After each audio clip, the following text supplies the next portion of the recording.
بسم اللہ الرحمن الرحیم۔ عن علی رضی اللہ تعالی عنہ قال کان النبی صلی اللہ علیہ وسلم یخرج من الخلاء فیقرئنا القرآن ویأکل معنا اللحم ولم یکن یحجبه او قال یحجزه عن القرآن شیء لیس الجنابہ، رواہ ابو داؤد والنسائی وروا ابن ماجہ نحوہ۔ حضرت علی رضی اللہ تعالیٰ عنہ سے روایت ہے، فرماتے ہیں کہ نبی صلی اللہ علیہ وسلم قضاء حاجت سے فارغ ہو کر بیت الخلاء سے قضاء حاجت سے نکلتے، فیقرئنا القرآن، اور ہمیں قرآن پڑھاتے، ویأکل معنا اللحم، اور ہمارے ساتھ گوشت بھی کھاتے، ولم یکن یحجبہ، یا فرمایا یحجزہ، عن القرآن شیء لیس الجنابہ، اور آپ صلی اللہ علیہ وسلم کو قرآن سے یعنی قرآن پڑھنے یا پڑھانے سے کوئی چیز نہیں روکتی تھی سوائے جنابت کے۔ جنابت کی حالت ہوتی تو قرآن پڑھتے بھی نہیں اور پڑھاتے بھی نہیں۔ اس حدیث کو امام ابو داؤد، امام نسائی اور امام ابن ماجہ رحمہم اللہ نے روایت کیا ہے۔ البتہ ابن ماجہ کے الفاظ اس سے ملتے جلتے ہیں، معنی ایک جیسے ہیں۔ وعن ابن عمر رضی اللہ عنہما قال قال رسول اللہ صلی اللہ علیہ وسلم لا تقرأ الحائض ولا الجنوب شیئا من القرآن۔ حضرت عبداللہ بن عمر رضی اللہ تعالی عنہما سے روایت ہے، فرماتے ہیں کہ رسول اللہ صلی اللہ علیہ وسلم نے ارشاد فرمایا، حیض والی عورت اور جنابت والے لوگ قرآن کریم کا کچھ بھی حصہ نہ پڑھیں۔ اس حدیث کو امام ترمذی رحمۃ اللہ علیہ نے روایت کیا ہے۔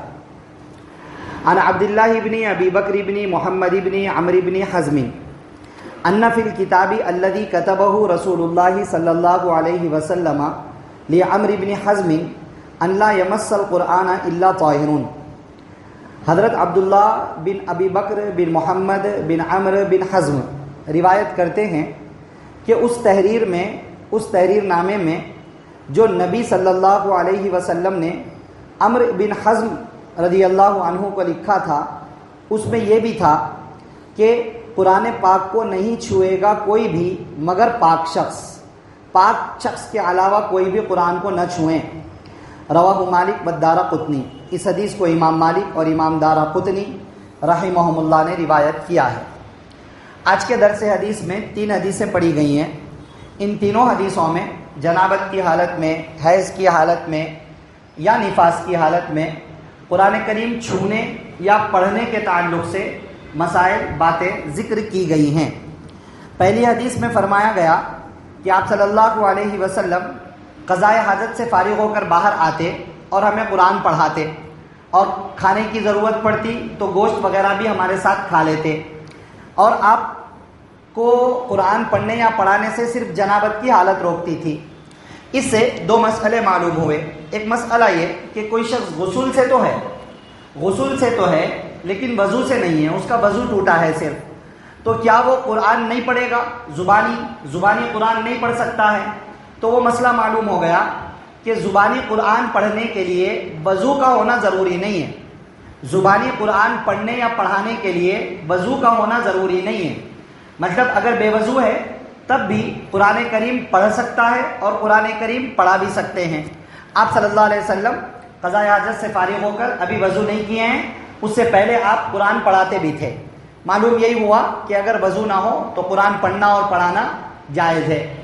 دوسرا ٹکڑا فرمایا لیس الجنابہ، جنابت کی حالت اگر ہوتی تو آپ صلی اللہ علیہ وسلم قرآن پڑھتے بھی نہیں، پڑھاتے بھی نہیں۔ اس سے معلوم یہ ہوا کہ اگر مرد کو یا عورت کو جنابت کی حالت طاری ہو جائے تو قرآن پڑھنا بھی جائز نہیں، قرآن پڑھانا بھی جائز نہیں، زبانی بھی نہیں۔ بات سمجھ میں آ رہے ہیں نا؟ زبانی طور پر بھی اگر جنابت کی حالت ہو تو قرآن پڑھنا بھی منع ہے اور قرآن پڑھانا بھی منع ہے۔ مرد کے لیے جنابت کی حالت اکثر و بیشتر پیش آتی ہے، خواب میں احتلام وغیرہ ہو گیا، نیند میں احتلام وغیرہ ہو گیا، غسل کی حاجت پیش آ گئی۔ دوسری جنابت کی حالت، ہم بستری کر لی شوہر نے بیوی سے تو جنابت کی حالت پیش آ گئی۔ تو یہ جو جنابت کی حالتیں ہیں، ان حالتوں میں مرد ہو یا عورت قرآن پڑھنا جائز نہیں ہے۔ عورت کے لیے جنابت کی حالت مرد کی طرح نیند میں کوئی چیز دیکھ لے، احتلام ہو جائے، کبھی کبھی عورتوں کو ایسا بھی پیش آتا ہے، اور عورت کے لیے جنابت کی حالت ہم بستری والی حالت ہوگی۔ تو جنابت والی حالت میں قرآن پڑھنا یا پڑھانا جائز نہیں ہے۔ بات سمجھ میں آ گئی؟ جنابت والا مسئلہ ہو گیا، اور بے وضو والا مسئلہ بھی سامنے آ گیا۔ مرد ہو یا عورت اگر صرف وضو نہیں ہے، پاک غسل والی پاکی تو ہے مگر صرف وضو نہیں ہے، تو زبانی طور پر قرآن پڑھنا منع نہیں ہے۔ اب اور دوسری حدیث میں مسئلہ آیا کہ جنابت والا شخص اور حیض والی عورت قرآن کا کچھ بھی حصہ نہ پڑھے۔ جنابت والا مسئلہ تو اوپر آ گیا، مرد کے لیے بھی عورت کے لیے بھی۔ حیض والا مسئلہ، حیض یہ عورت کا خاص مسئلہ ہے، پیریڈس آتے ہیں عورتوں کو، تو یہ خاص عورت والا مسئلہ ہے حیض کا۔ اب حیض پر ہی نفاس کو بھی قیاس کریں گے۔ حیض تو منتھلی جو پیریڈس ہوتے ہیں اس کو حیض کہا جاتا ہے عورتوں کے لیے۔ نفاس بچہ پیدا ہونے کے بعد کچھ دنوں تک عورت ناپاک ہوتی ہے، تو وہ جو مدت ہے اس مدت میں مدت ناپاکی کو نفاس کہا جاتا ہے۔ تو حیض کی حالت میں اور نفاس کی حالت میں خاص عورت کے لیے یہ مسئلہ کہ وہ قرآن پڑھے گی نہیں پڑھے گی زبانی طور پر، اس حدیث میں کہا گیا ہے کہ عورت کے لیے قرآن پڑھنا جائز نہیں ہے، حیض کی حالت میں بھی نہیں، نفاس کی حالت میں بھی نہیں۔ اب اس حدیث پر بعض علماء نے کلام کیا ہے کہ بھائی یہ سند کے اعتبار سے ضعیف ہے، بعض علماء نے کیا ہے، لیکن بہت سارے علماء کرام کی تحقیق ہے اور کئی سارے صحابہ کرام کے فتاویٰ بھی ہے کہ عورت کے لیے بھی حیض کی حالت میں ہو یا نفاس کی حالت میں قرآن کا پڑھنا جائز نہیں ہے۔ اب مسئلہ یہاں تک صاف ہو گیا کہ اگر وضو سے نہ ہو اور غسل کی پاکی ہو، مرد ہو یا عورت زبانی طور پہ قرآن پڑھ سکتے ہیں۔ نمبر 2، جنابت کی حالت ہے، مرد ہو یا عورت، ہم بستری والی جنابت یا نیند والی جنابت ہو، مرد ہو یا عورت، قرآن کا زبانی طور پر بھی پڑھنا جائز نہیں ہے۔ نمبر 3، حیض کی حالت ہے عورت کے لیے یا نفاس کی حالت ہے، تو عورت کے لیے ان حالتوں میں بھی قرآن کا پڑھنا جائز نہیں ہے۔ بعض علماء کے نزدیک جائز ہے، امام احمد ابن حنبل رحمۃ اللہ علیہ کے نزدیک جائز ہے، باقی اکثر علماء کرام، جمہور علماء کرام ناجائز قرار دیتے ہیں، کیونکہ قرآن کریم احترام والی کتاب ہے، قرآن کریم عزت والی کتاب ہے، اور قرآن کریم کا پڑھنا یہ ایسی چیز ہے کہ اس کو ٹالا جا سکتا ہے، تھوڑی دیر کے بعد بھی پڑھا جا سکتا ہے، کچھ دنوں کے بعد بھی پڑھا جا سکتا ہے۔ اس لیے ناپاکی کی حالت میں قرآن کریم نہیں پڑھنا چاہیے، بڑی والی ناپاکی کی حالت میں۔ یہ مسئلہ ہو گیا۔ اب یہاں پر عورت کے لیے کچھ استثناء، 2-4 موقعوں پر پرمیشن ہے۔ اب مان لو عورت معلمہ ہے، بچوں کو قرآن پڑھانے والی ہے عورت، اب 7 دن پیریڈز کے جو ڈیز رہتے ہیں ان کے 3 دن سے 10 دن تک نارملی ٹائم ہے شریعت کی جانب سے، اور اکثر عورتوں کی حالت 5 سے 7 دن تک ہی ہوتی ہے۔ اب ہر مہینہ 5 دن 7 دن قرآن پڑھانا بھی اگر منع ہو جائے عورت کے لیے تو یہ دشواری کا سبب ہو جائے گی، مشکل کا سبب ہو جائے گی یہ بات۔ تو اس لیے تمام علماء کرام نے اتفاقی طور پر 2 صورتوں میں عورت کو دو وجہ سے عورت کو پیریڈز کے زمانے میں بھی قرآن پڑھانے اور پڑھانے کی پرمیشن، قرآن کی کچھ پرمیشنز دی ہے۔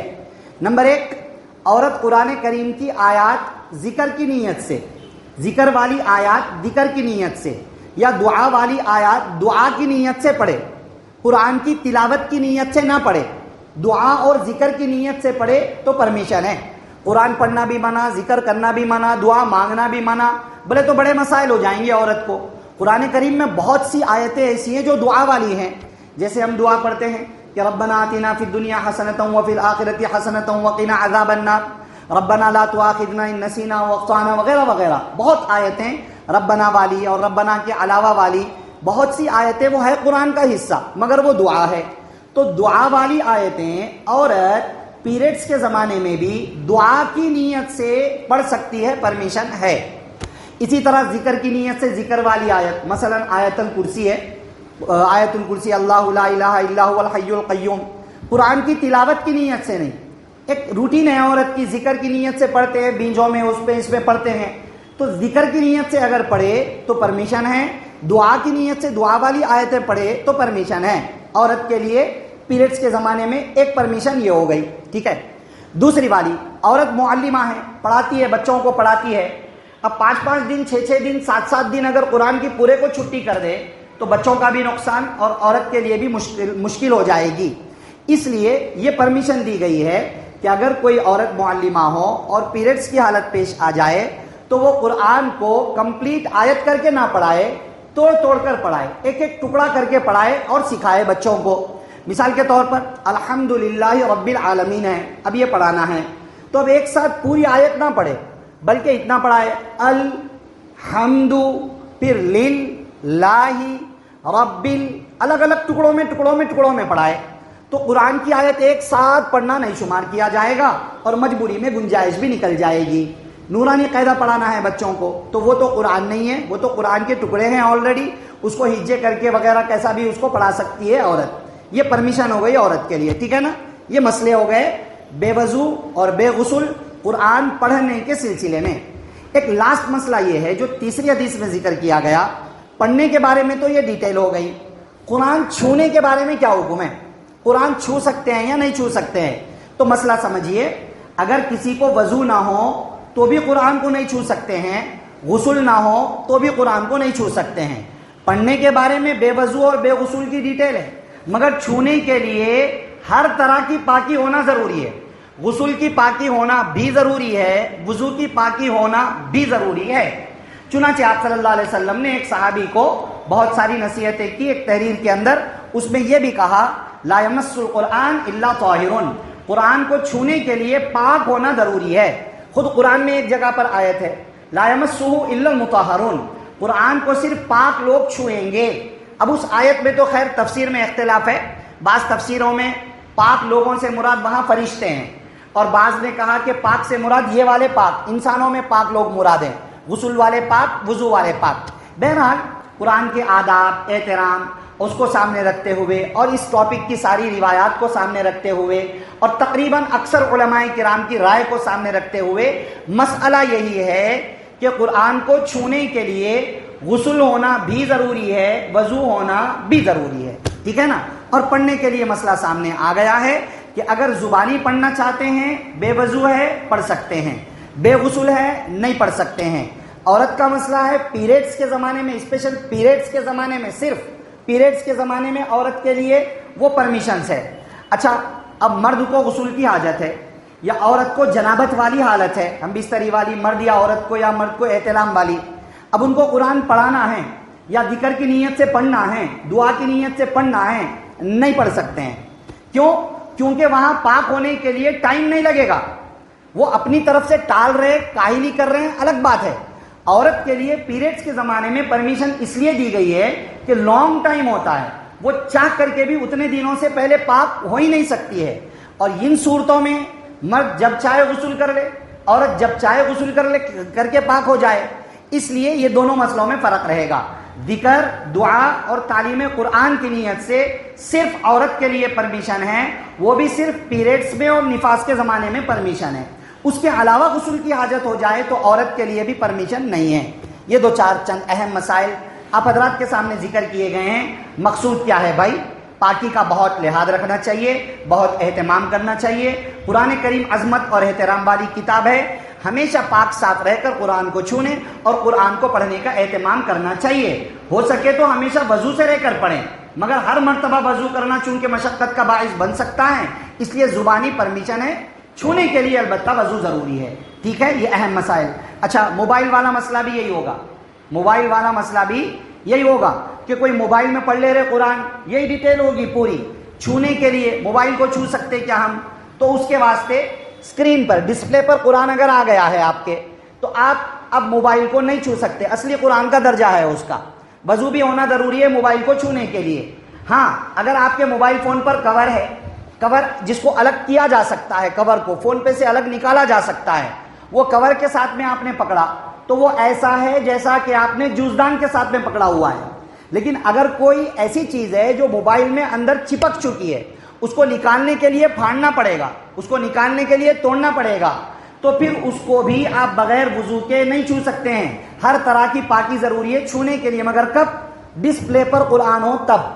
اگر موبائل میں ہم نے ڈسپلے پر قرآن نہیں رکھا ہوا ہے، وہ کہیں اندر ایک سافٹ ویئر کی شکل میں موجود ہے، ہم نے اس کو اوپن نہیں کیا، کچھ بھی نہیں، موبائل ہے، اس حساب سے ہم اس کو پکڑ رہے ہیں، کوئی حرج کی بات نہیں ہے.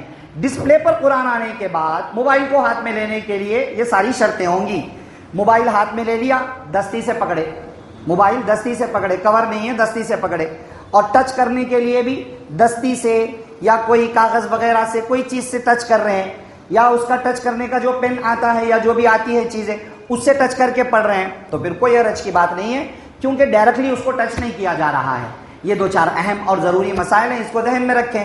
یہ اہم باتیں آج کل ہر کسی کو پیش آتی ہیں، تو اس لیے اس کا لحاظ رکھنا ضروری ہے. دعا فرمائیے اللہ تعالیٰ مجھے آپ کو سب کو قرآن و سنت کی ان قیمتی باتوں کو سامنے رکھتے ہوئے ہمیشہ پاک و صاف رہنے کا اہتمام کرنے، عمل کی باتوں پر عمل کرنے، بچنے کی باتوں سے بچنے، عقیدے کی باتوں پر عقیدہ رکھنے کی توفیق نصیب فرمائے.